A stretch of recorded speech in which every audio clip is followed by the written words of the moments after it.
Okay, welcome everybody to episode 14 of Black, Brown, Yellow, White. And today I'm very happy and excited to have with me Damon Harvey.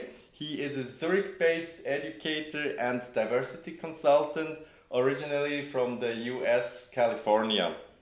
Since relocating to Switzerland in 1980, he has specialized in addressing the enduring impacts of colonial mentalities on language and societal perspectives.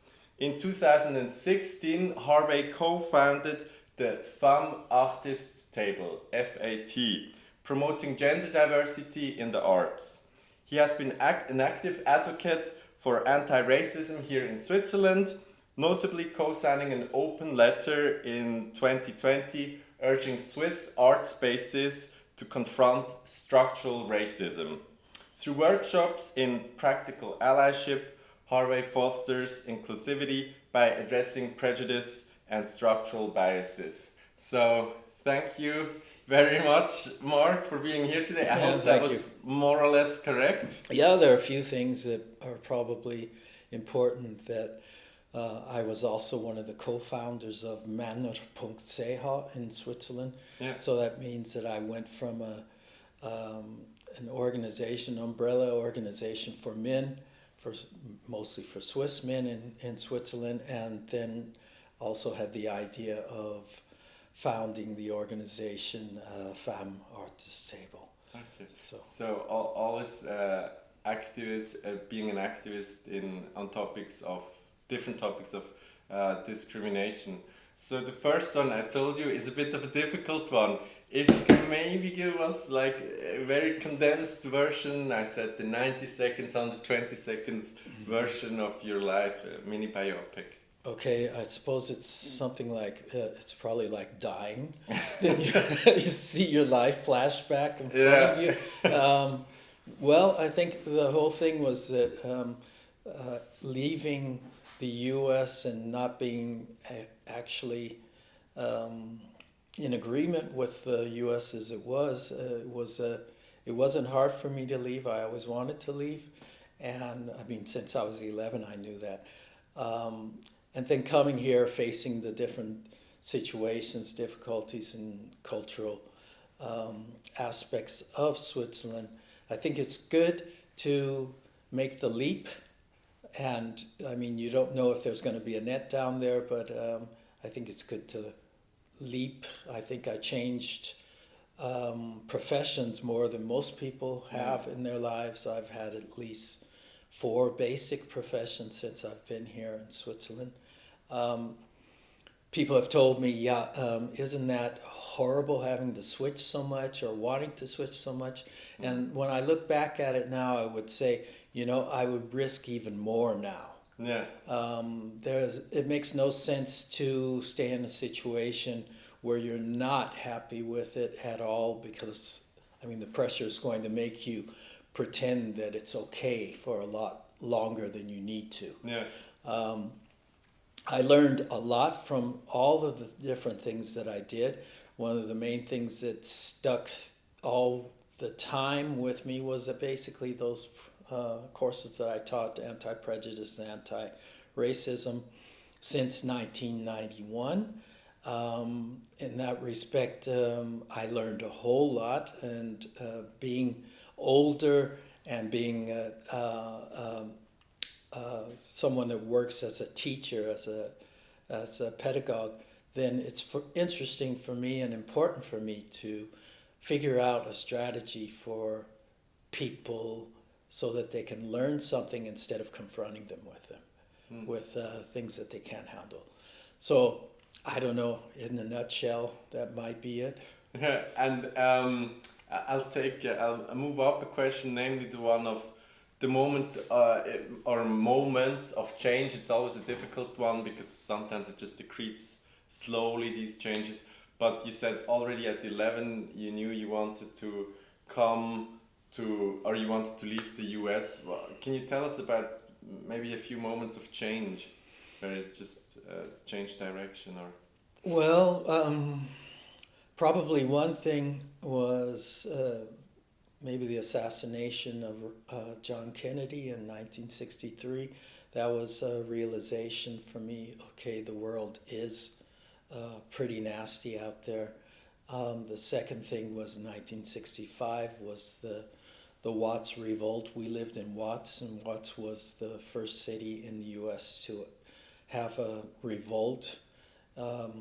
Black people were revolting against the situation there, and so then I got an eyewitness account of what was happening there because I was 10 then, and then moving to Altadena in 1970 with my parents. My dad worked in aerospace, my mother was a teacher, and Pasadena was the first school system to have forced integration. So they were busing children back and forth from one side of town to the other.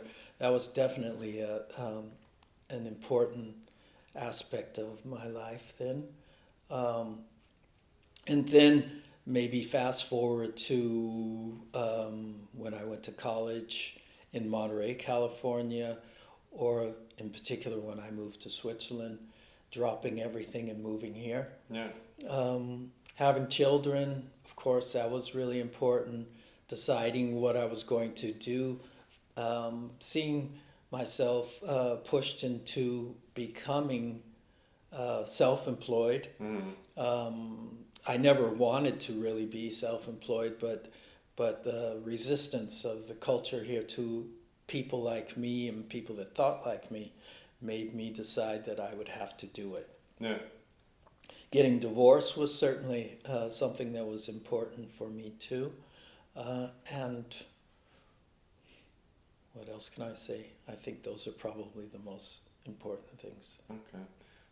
I'll try to circle back to some of these moments you touched on, but before we get there, first still the question of inspiration. What are maybe some of the people, some of the cultural practices, some of the events, that inspire you? What are your sources of inspiration, or have been? Well, I think one of the things I'm really interested in, or have been interested in for the last few years, is Pan-Africanism. I also had some contact with some interesting people in the past.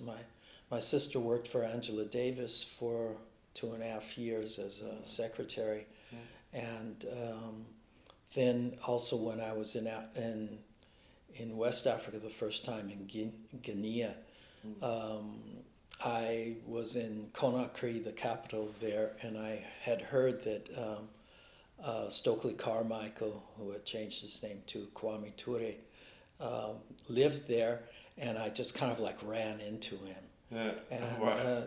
Stokely Carmichael, or Kwame Ture, was he was really important for, I think, the Student National. Can't remember the name, but anyway, he was part of the resistance in the U.S. He realized, of course, that if he stayed in the U.S., they would either throw him in jail or kill him. So he left, and that was important for me. That was an important inspiration.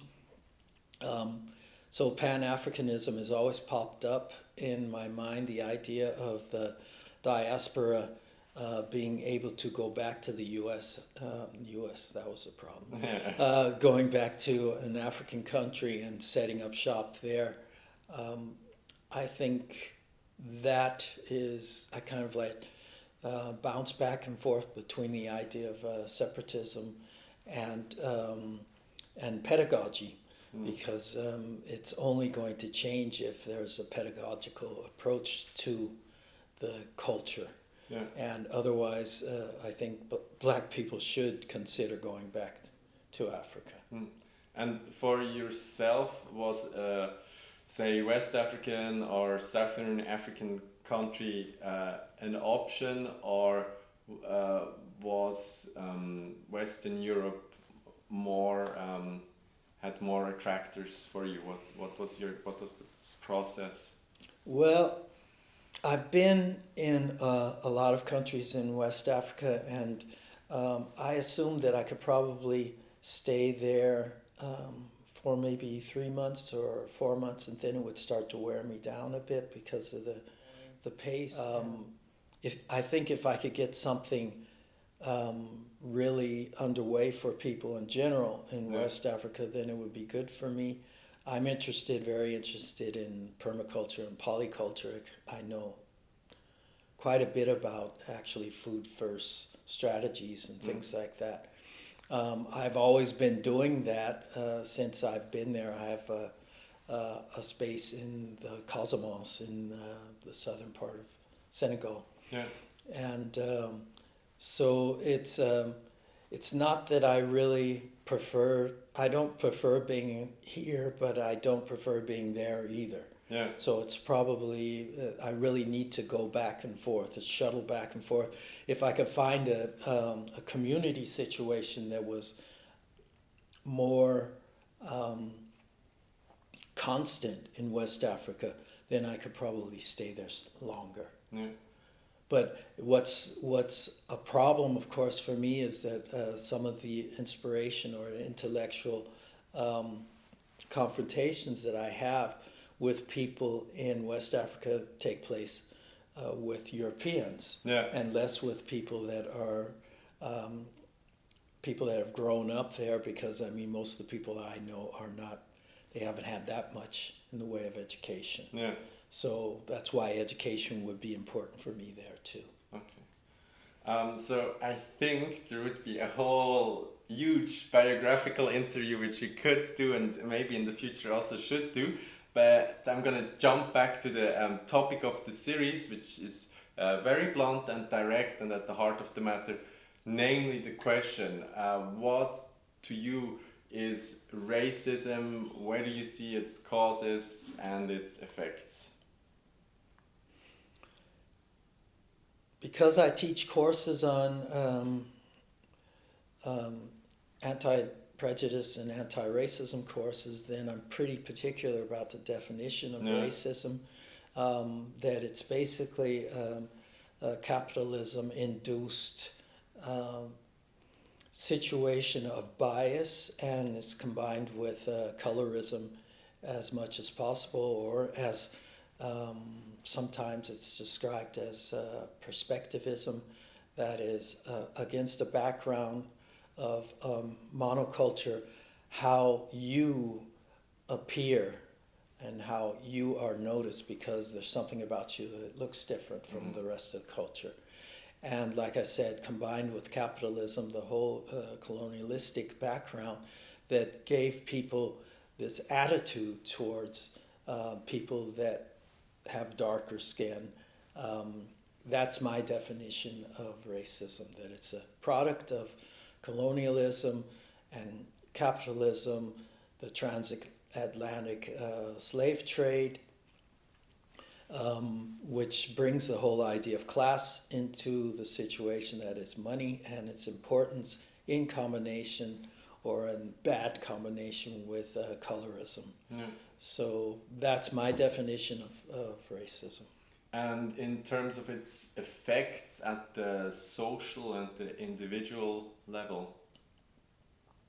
In sociology, they talk about the macro, the meso, and the micro level.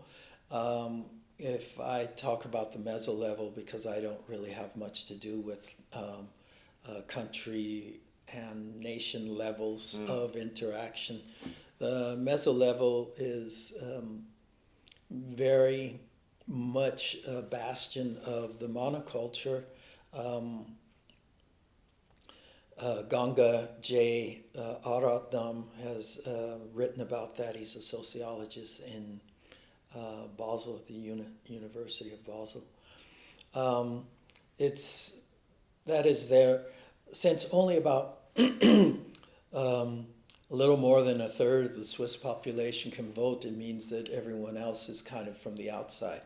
And if you look at the meso level in Switzerland, then you would see that there are not many people that are from the outside. So it's a matter, the question of representation is really important. Yeah. I think I have to get back to your question. What was the question? Yeah, the manifestations, the outcome at the social and individual level. But actually, what you said at last connects really well to this question I have about the most urgent, the most pressing manifestations which you see in contemporary Switzerland. Well, one of the things that I've noticed is, I mean, of course, a lot of things have changed in the last 10 years, I would say, in Switzerland. It's a matter of representation, as I started before. If you want to see how integrated a society is, you just have to look at the organizations and the managers in those organizations. If they're all from the same culture, then you can't say much about it being actually integrated. And I usually use that as an example to show people, because they say, well, we have some black people, for instance, that work at this company and things like that. But then I say, are they in the management? Do you have people in the management? And as you know, if you're the only one, then you've got a real problem. So one is also not enough. This is a hurdle that Switzerland is going to have to take on the meso level, and it's something to discuss on the micro level. So in general, things have gotten better, but of course, if you look around at any sort of steering committees or middle management or things like that, then all the people of color are not really there. Yeah. And could you, I know this is difficult, but from your experience, could you contrast a bit the kind of racism that exists in the US, or that you encountered there, and the one that you have had to confront and experience here in Switzerland? Well, I mean, in the US, the racism is more practiced. That is, people have been doing it for generations there. Here, the Swiss are not really acquainted with it, so they're much more clumsy, and they don't have a routine. It doesn't distract from the fact that it's very patterned. I mean, racism is always very patterned, but the pattern in the U.S. is more established. Yeah. And as a child or as a teenager when I was growing up, I could just feel, all the minute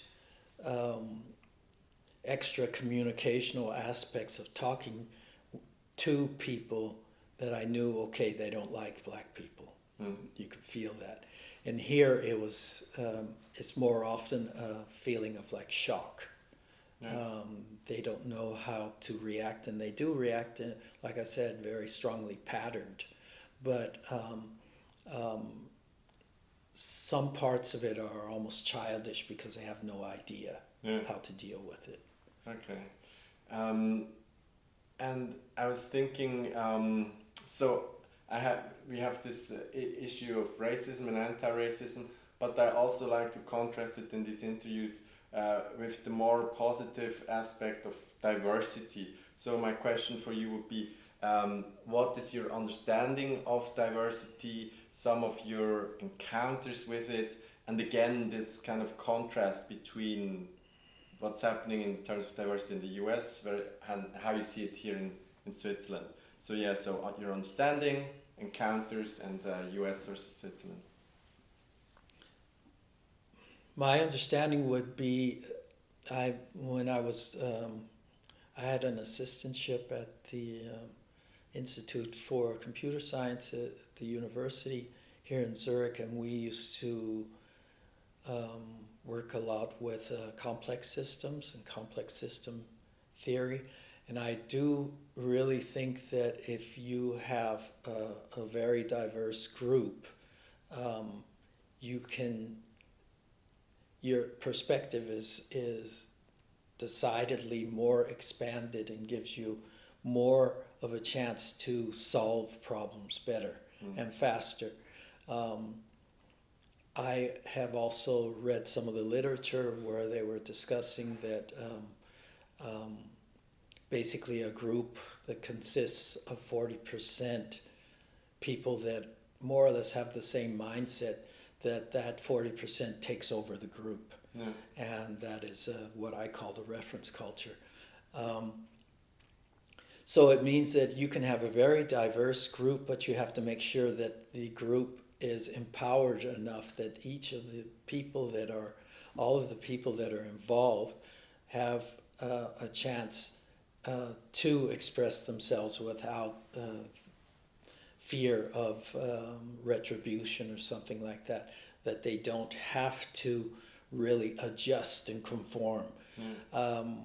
I've experienced it a few times also in conflict with, in situations where I'd, like when I was teaching and I had people from all sorts of different countries at the same time. I thought it was interesting because the conflicts I thought were really hot and fast. Yeah. And whereas the conflicts that I experienced with the reference culture in Switzerland, they tend to be slow burners. Yeah. And more or less, I think, more destructive because it needed to be extinguished or resolved in one way or the other, and it didn't happen. So I'm very much a fan of highly diverse teams. It doesn't mean that they don't need any management, because you will always have to have management. If you don't manage a situation, it manages itself. Yeah. But it would reframe all the problems that people are looking at. That is that if it's not a monoculture or a reference culture that is describing the problem, then the problem will probably shift to something else. I've also seen it with indigenous cultures when projects were proposed for different areas, like let's take the example of the Amazonas, that the indigenous peoples were invited to comment on the project after the project was basically already sketched out. Yeah. And that makes no sense.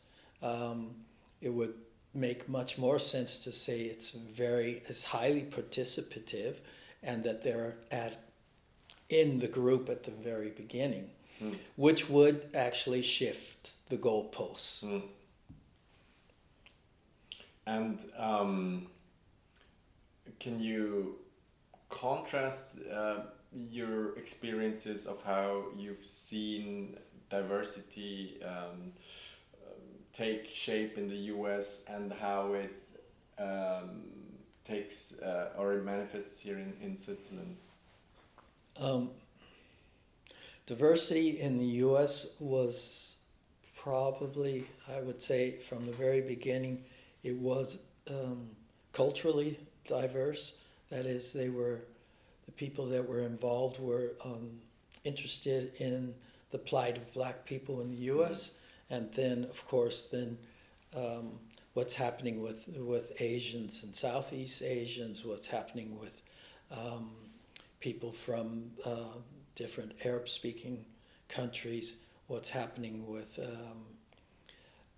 any kind of culture that's involved in the U.S. You're going to have more of a mixture. Switzerland, what happened is that the first shift was towards gender. That is, I have seen most of the examples of promoting women, and of course it's the women that they're going to promote, first of all, is white women. Yeah. So they were interested in promoting women. They would talk about basically not gender diversity, but diversity, but they meant actually promoting women. Yeah. And it's actually the trajectory is pretty predictable, because if you look at Switzerland with its reference culture, then the thing to go after first if you're looking for change is actually in your own backyard, see how it's happening with their own women, and then it's possible to go into the idea of ethnic diversity. So, but at the same time, the people that profited the most from DEI promotions in the U.S. were actually white women. So there's at least the idea of the scope in the U.S. being multicultural. It was never multicultural here. It's only going to happen after things like promoting women and then promoting multigender, and because those two aspects are easily white adjacent. Yeah. And then after that, actually real diversity is looked at. How you described the situation just now reminded me a lot of what my brother told me. He's an artist in Lucerne, and he said that with some of the, I don't know if I'm saying this correctly, but scholarship prizes, Förderungsgelder, etc., he had a bit of the feeling of, okay, now they are, which is a good thing, obviously, in many ways, they are helping and promoting women, but like him as a African Swiss or Swiss African Swiss artist, he's still getting left out a bit, you know, in a way. So I think it's very difficult to negotiate these many different forms of diversity. The third concept I would also like to look at with you is agency, and what is your understanding of agency, and also for yourself, when you first had maybe a sense of this agency in your own life?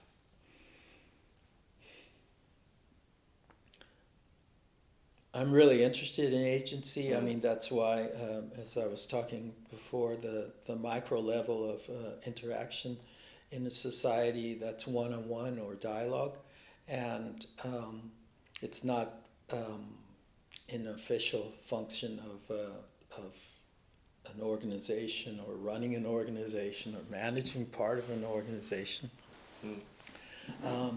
I think the micro level is really important. That's why I specialized in the whole idea of microaggressions. I realized that microaggressions are an expression of the reference culture, and is how the reference culture defends itself against the out cultures. And so these comments and things and slights and so that people of color experience or the out cultures experience, it's very strongly patterned again, and it's to be expected. And my belief is that the interventions that I have developed as an answer to the microaggressions, those increase your agency quite a bit. And I did it originally, I put them together with like 140 microaggressions and at least 10 interventions per microaggression. By doing that, I could see the pattern, and I think that it's really important that the people that are affected by microaggressions are able to defend themselves, and at the same time, pedagogically. Yeah. That is, that I don't want to just be someone that can hit back, because then no learning is taking place.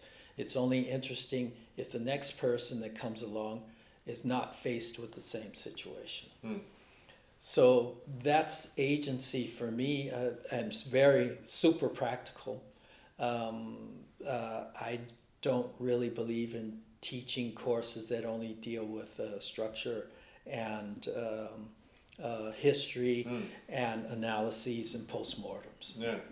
So maybe for our viewership, you could. I know it's a big. You give really in-depth courses, but maybe you could provide one small example of how this works with microaggressions and possible interventions. Because one of the questions I actually left out now is the question of what are the fundamentals of dealing with this discriminations, with this discrimination, say racism, or of course you have also other dimensions of discrimination. But yeah, maybe you can give us one of these examples of how this works, so we have kind of a mental idea.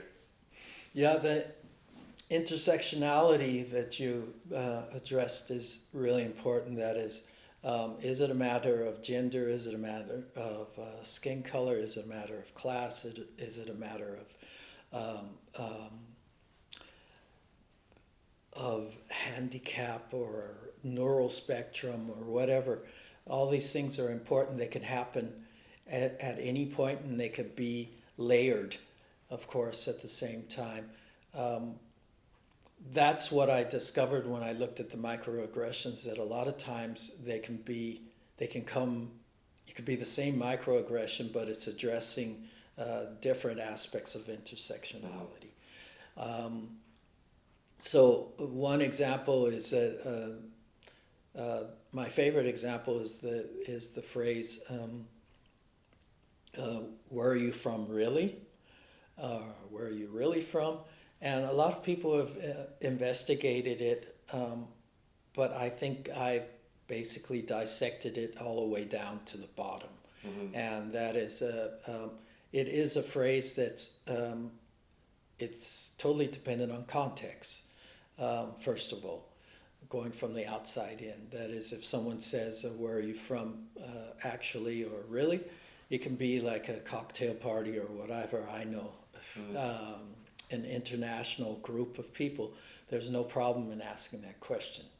So that's that context. The other context is for the outcultures among themselves. It's obvious that they're going to ask each other where they're from. What the reference culture doesn't always get right is the idea that if there is an outculture person at a party, the only woman, the only black person, and then people come and ask those questions, then that is the wrong context. And I often tell people, if you don't know if the context is correct, then don't ask the question. My interventions for that, if I can remember the right ones, is that what's important in the perspectivism and in colorism is that you are attracting attention because you don't fit. The background is something else. And so basically it's based on visual information usually, unless you have, you fit the monoculture or the reference culture, and people notice only afterwards that you have a different accent or whatever. But the information is usually visual. And if you address that in your intervention, then it tends to confuse people because they didn't notice, first of all, that they were parroting what they have heard from the reference culture in general, and second, that they didn't notice that it's all about visual information. So then I say things like, what would I have to look like to be from here? What can't you see when you look at me?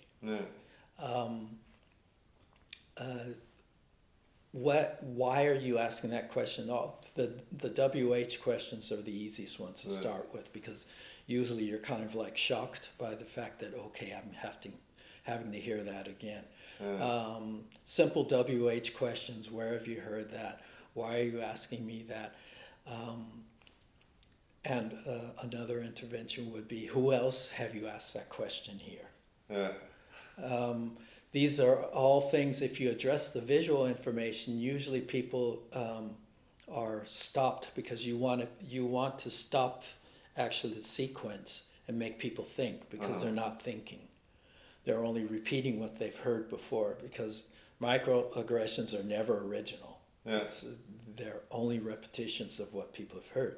So you want to stop them, you want to defend yourself, and you want them to notice something. And there's a whole range. It could be more aggressive, it could be more subversive, and that's how I work. Okay. Thank you very much for this concise look at how this works, because I think Many times, also for me as a person of color here in Switzerland, we develop our own little strategies of how to deal with these situations, but we don't have like, and maybe it works, maybe it doesn't, but we don't have an established set of what to do, of how we can go about this. And as you said, it shouldn't be just about just defending us, but also maybe ideally starting some kind of minimal thought process with the other person to get them to think about these issues and how they can kind of extricate their mind from all these prejudices. So now I would try to link it back also some more to your own field. Sexism is one other dimension of discrimination. You have been a part of Femme Artist Table, FAT, promoting gender diversity. How do you see this interrelation between sexism and racism? Yeah. In the U.S., I mean, people like Bell Hooks and Audre Lorde came up with the idea of womanism instead of feminism, because they saw feminism as basically a white feminist undertaking. Black women have been traditionally excluded from that, from the organizations and the different approaches to sexism. So there is a very deep ditch between feminism as we know it, Eurocentric and North American, and black feminism or womanism. The womanism is basically the idea that we are dealing with the outcultures. The outcultures are definitely in the middle of the womanistic approach.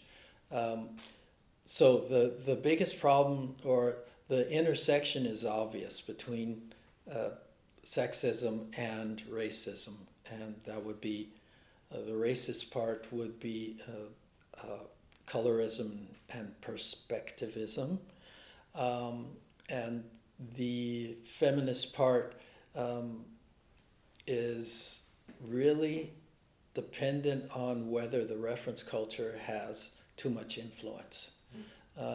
So idealistically, I mean, black feminists or womanists have often said that their number one enemy is white feminism.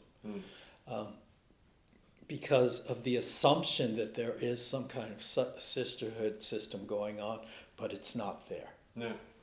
So the question is how white adjacent is the flavor of feminism that you're looking at? If it's open, because a lot of times black women can say, well, white women are turncoats. That on one side they're working with the white men, and on the other side they're trying to appeal to all other women. So I think that's something that in Europe is not very well developed, because a lot of people think that, okay, when they say feminism, or a lot of women say, when they say feminism, they think they're being inclusive, but that puts women of color off. Yeah. The ones that are politically, let's say, enlightened. So this is a gap that has to be somehow closed between white feminism and womanism. And do you see, maybe you're familiar with the situations, are there initiatives underway, or how do you see the present situation? If it's not, takes us not too far afield. I see mostly separatism. Yeah, I see that black feminists and womanists are separating from the white feminists. White feminists are still saying, they're talking about we, but they don't know that there isn't any we. Yeah. because they're too much surrounded by other white feminists. Yeah. And when black people look for a brave space to be, then they have to look for other people that are from our cultures, because there's so much less to discuss and figure out because you know it already. So this is something that I still think kind of like the work that has to be done to bridge this gap has to be done by black people, because or our cultures, because the reference culture doesn't know it's there. Yeah. So if you don't want to take over the job of being the pedagogue, then it's difficult. Yeah. And then the only thing that can result from that is basically separatism. Yeah. The description of your situation, it reminded me just a little bit of something I was superficially researching the other day. I was looking at the parties here in Zurich, the political parties, and who represents them in the teams. And it was just very striking to me that the SP had actually quite a few people which are from the out culture, from the Balkans, from maybe parts of Africa, Asian, etc. But then when I changed to the Green Party, where environmentalism is the focus, the diversity, culture and ethnic seem to shrink to zero. And I was wondering in my head what this could be about. Why, what are the mechanisms that really almost, so to speak, segregate these two parties? But I guess that's a topic for another time. The next question is I think maybe quite the blunt one for you as an African American Swiss black person. What have been your personal experiences of forms of discrimination, and how have they shaped you?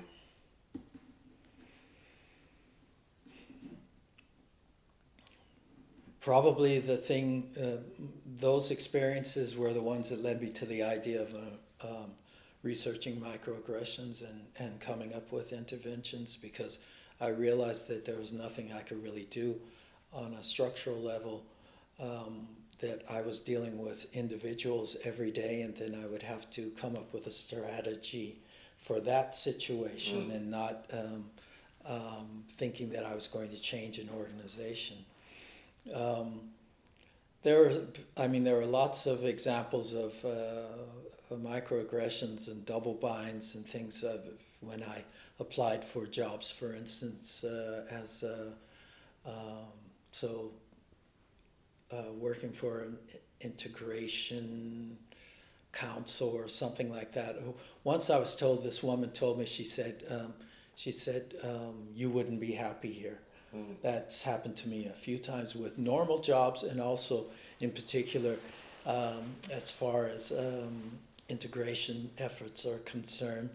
And one person told me once that I shouldn't think that just because I was black I was going to get the job. And in business in general, things happen like you don't, it's an important meeting, you don't get the email. You're the only one that didn't get the email, and that happens. And this is not an example where you can say, well, that was just a coincidence. No, it wasn't, because it happened to me several times in different places. So I don't think it's conscious. I think most of the time it's not conscious, but it's quasi a groupthink mentality that you have with the reference culture. Then, of course, there's the whole thing of being either hyper invisible or invisible.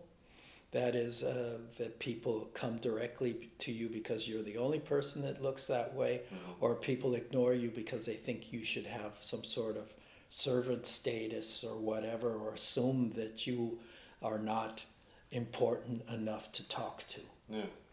So it's happened to me several times. When I was teaching, I could be sitting behind a desk and waiting for the class to come for the first time. And then I could be preparing there, and people would come and say, where's the teacher? And then I would say, yeah, I think he's here somewhere. So, or for instance, when I worked in a store once, one of the first jobs I had before I spoke enough German, I was standing behind the cash register, and it was a different section of the store, and then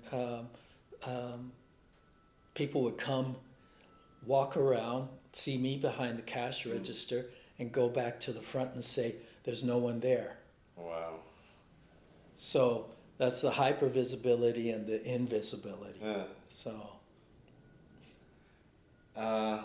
Thank you for this very vivid, agitating examples. Now, in one of my earlier interviews, I was talking to Fatima Mumuni, who is a spoken word artist. And at one point she said that she had been also doing many workshops about anti-racism and integration, etc. And at one point she said that ich will nicht mehr die Rassismus-Tante sein. She doesn't want to be the racism aunt anymore. So, and then it kept coming up quite a few times, the topic of racism fatigue. What do you make of it? I think it's probably a matter of age also, because I mean I've been at it for a long time, and my speciality actually gave me something to work with. I think 95% of the people that are teaching racism, anti-racism courses, they are more or less stuck in the mold of transporting history, structure, analyses, and postmortems. And basically, I think these days people don't want to hear any of that. The elections that we see worldwide, let's say in Europe and in the US, they show that people are totally occupied with themselves. And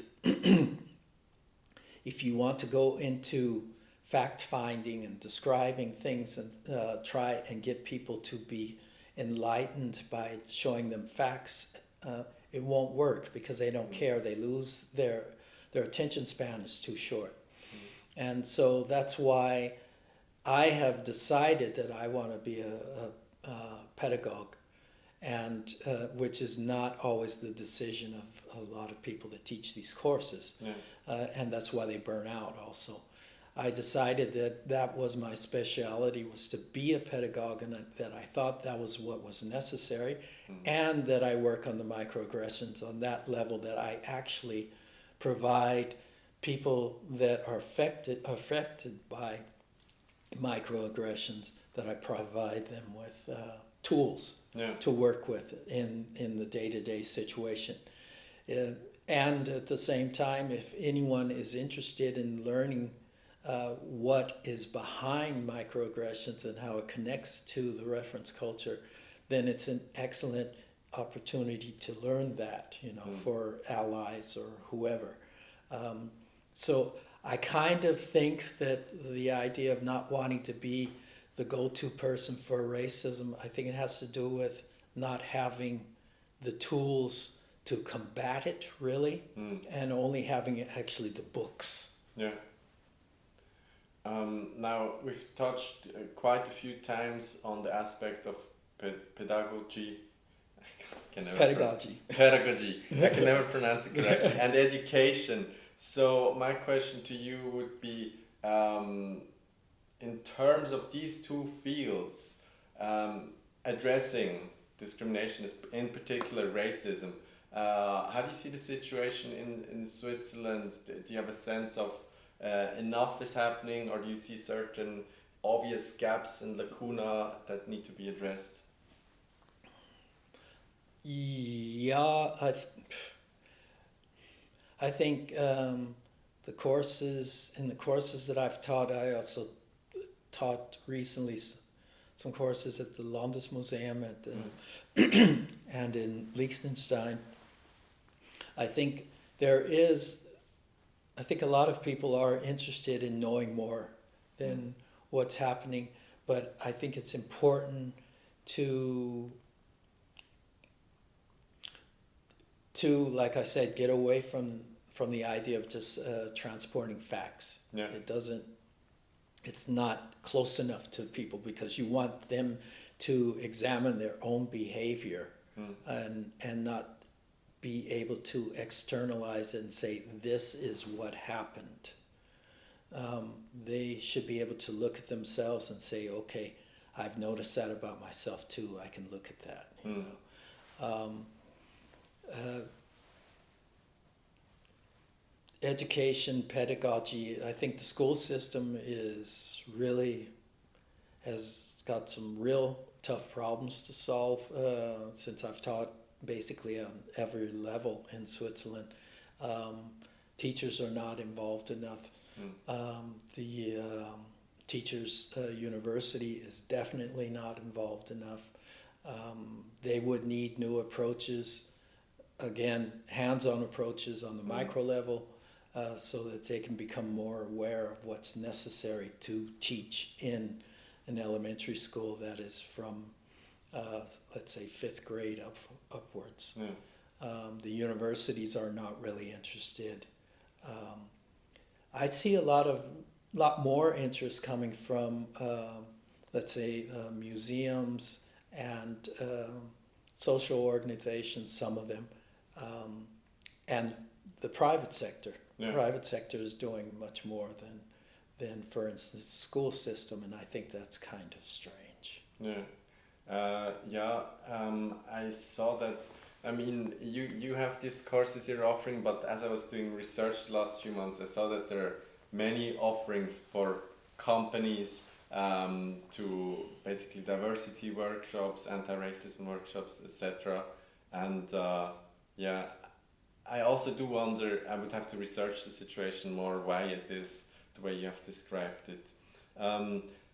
Another important aspect is language. So I wanted to briefly maybe look with you at the basic semantics and the meanings. So there are many expressions for people of color, and without trying to name them all, I've listed a few: people of color, BIPOC, then AAPI for in the US, racialized people, brown people, African American, blacks, Afropeans, etc.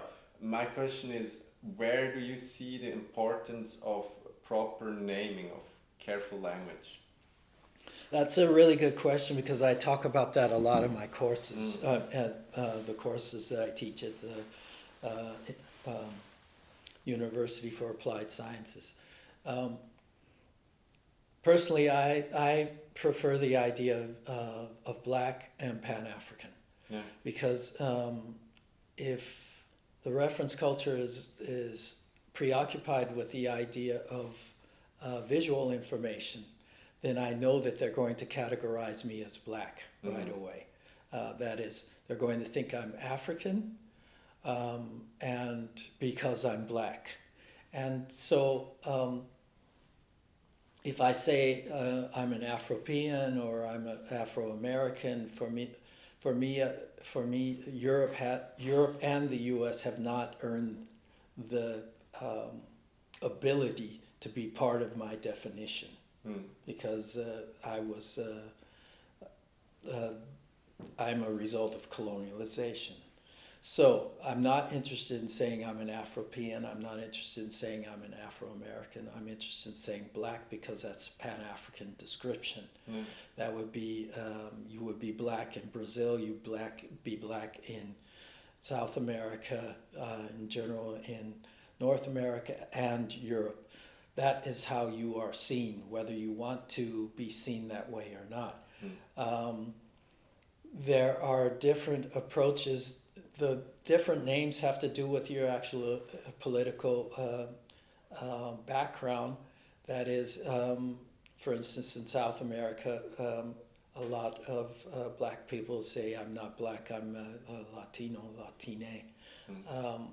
And that has to do with basically the preponderance of the reference culture. They don't see the necessity in making the differentiation and saying, okay, I'm black for everyone.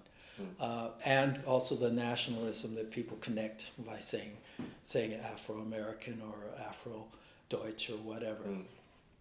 I think that doesn't make sense for me. With the names, it's always the same. I mean, it's the same with gender too. If you look at LGBTIA plus, it started off, of course, with men, with gay, and then it moved slowly to lesbian with L, and then the other letters came on top of it. All of these systems, they expand to a certain extent, and then they collapse. For instance, if I say, okay, if I add something to LGBTIA plus, then I'm going to end up with, for instance, adding on the idea of hetero. As soon as I add hetero, if I want to be true to the idea of being totally inclusive, the system collapses because it didn't need that, you know. So names will always change, although I think for black people in general, that's why I talk about black people. I think that makes the most sense. Everything else is lending too much authority to a nation or to some sort of idea that has nothing to do with the visual discrimination that we experience every day. It doesn't connect with that aspect. But I know at the same time that a lot of black people are not interested in that. They say, don't call me black. When I grew up until Malcolm X was able to establish that by saying we are black people, everyone was a Negro. And you were ready to fight up until around 1966 or so if someone called you black. And Malcolm X flipped that whole narrative with the idea that, okay, in Africa we called ourselves black, and for some reason we decided that we were going to accept the negative connotation of Negro. So for me that makes sense. He was in that sense very much a forerunner of black consciousness. Thank you for formulating this so precisely. It's also something I struggle with mightily. In my head sometimes I go through terms, but lately, which sounds strange, but in the last year or two, I've also been thinking of myself much more as just a black person, which before just wasn't the case, because it was more like the experiences of being not seen as an individual, but being seen as a black person or a person of color, accreted, and then it was a sense that slowly built. But I still think it's very difficult, because at the same time we also want that there is really, or at least I think it's desirable, that we do have a kind of integration to a certain extent where these kind of descriptors become unimportant. But obviously this is still some way in the future. It's true. I mean, what you're saying is that the goal is that that it becomes positively intersectional. In that respect, I say transcultural, because the idea of transculture is that we benefit from each other's culture in a positive way, and quasi the opposite of appropriating culture. So that would be kind of like a trading between us and benefiting both sides. I agree with that. It's just that, as we know from anti-bias trainings and things like that, it's not enough to address anti-black racism. Anti-black racism is a particularly concentrated form of discrimination, and you can't put it all in one bag. it would be nice if we could, but the visual information is still very important. Yeah, precisely.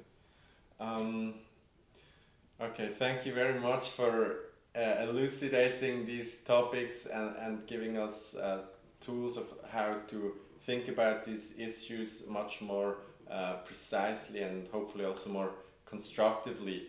Now, the second to last part is what I call the non-trigger trigger. It's a kind of call and response, and I have a few terms, and the idea would be that I throw out the term, and then you can just give us your brief ad-lib on this term. And yeah, it's non-trigger because it's not supposed to be in any way dramatic, and it's triggering some response.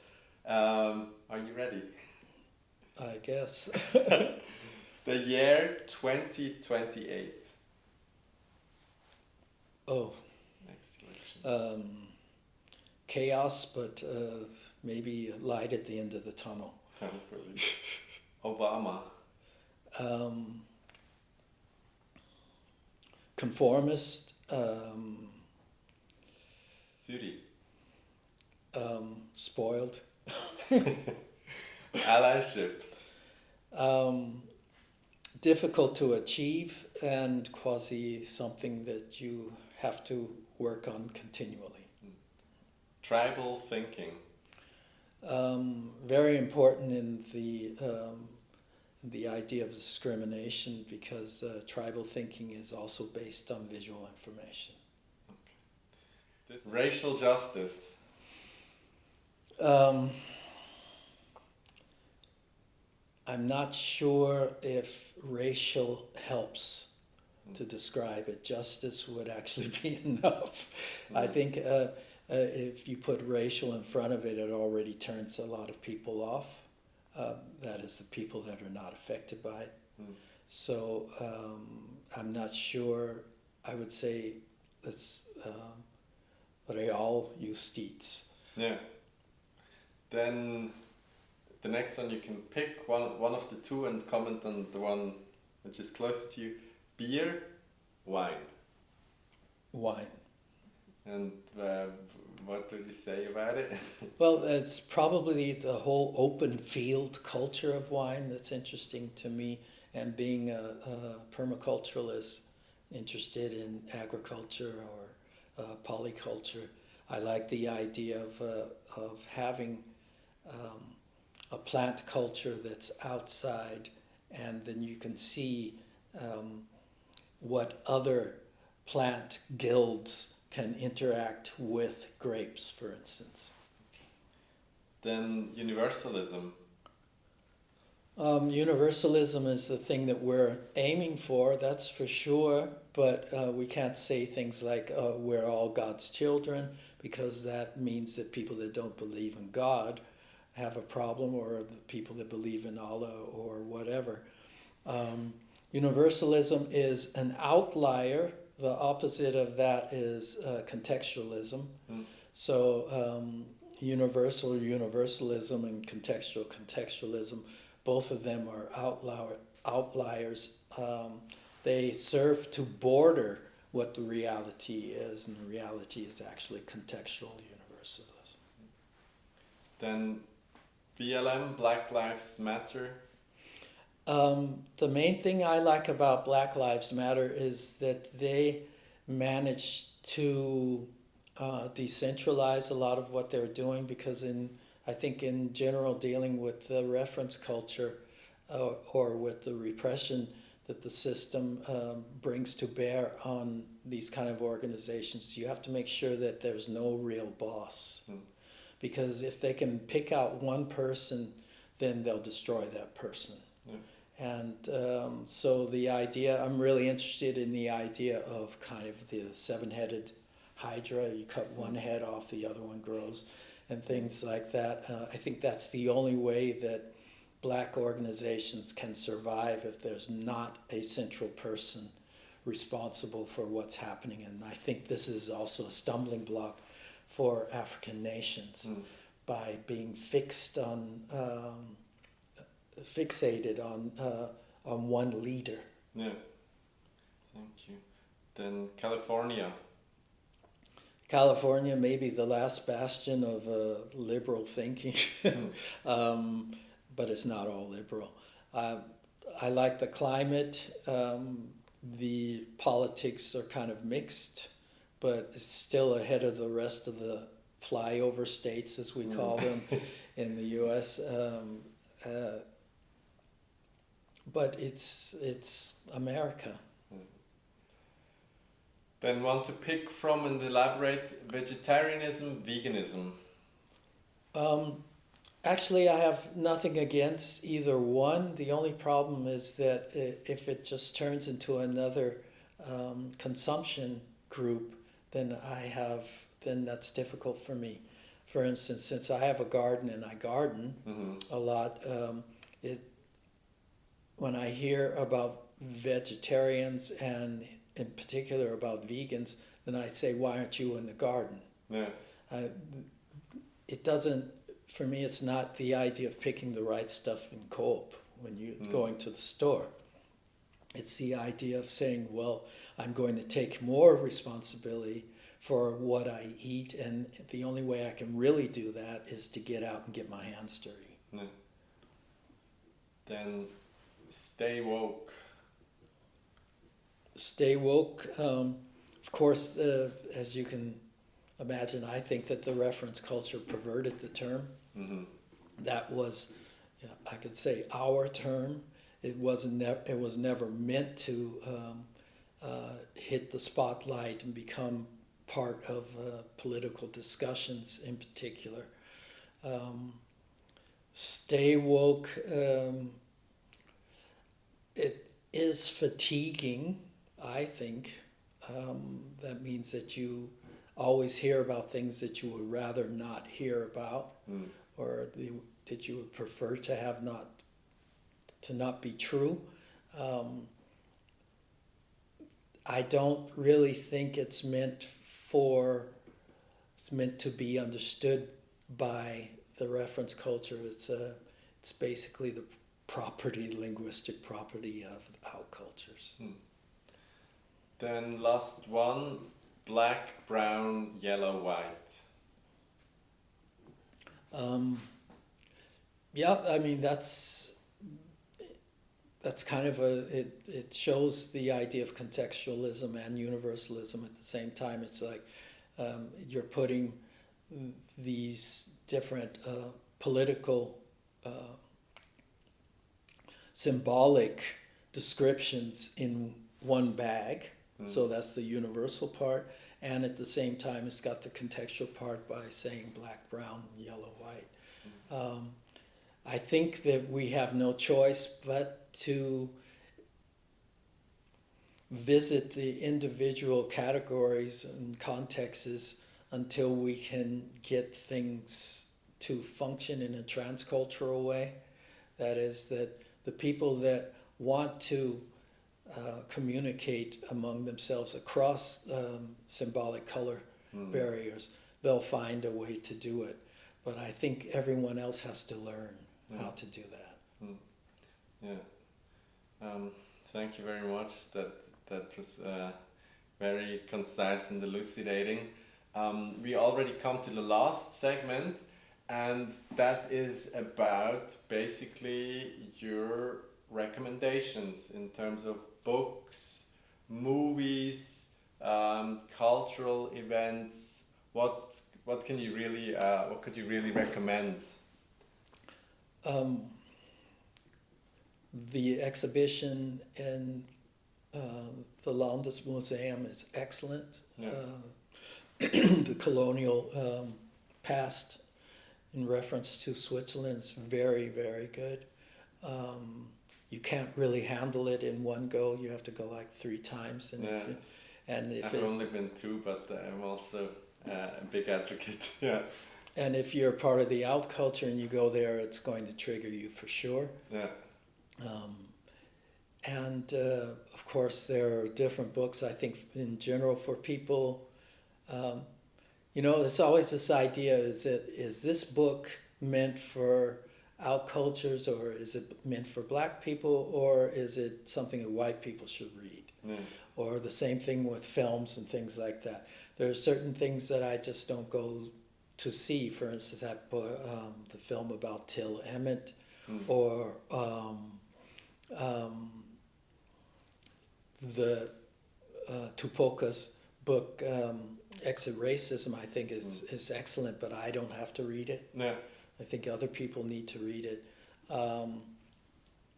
What I thought was interesting was Spike Lee had a film that was, or let's say two films. There were Do the Right Thing, and the other one was called Bamboozled, for a